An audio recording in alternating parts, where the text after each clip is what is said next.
drill is called the Around the World, and it's very good to practice your needle handling going from front hand to backhand. What you're gonna do is either choose a direction of travel. In this case, I'm gonna go counterclockwise, and I'm gonna hit all the insides.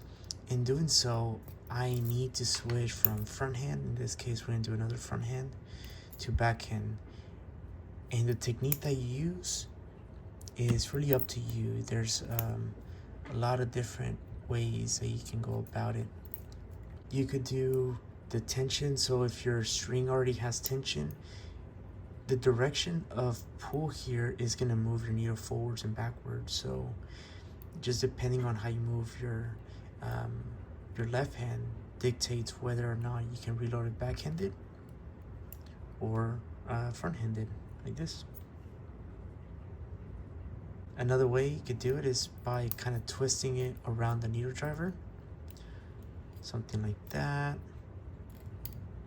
Another one is that once you grab it like this, you can kind of hit it with your needle driver to kind of change the angle a little bit and reload to do backhanded.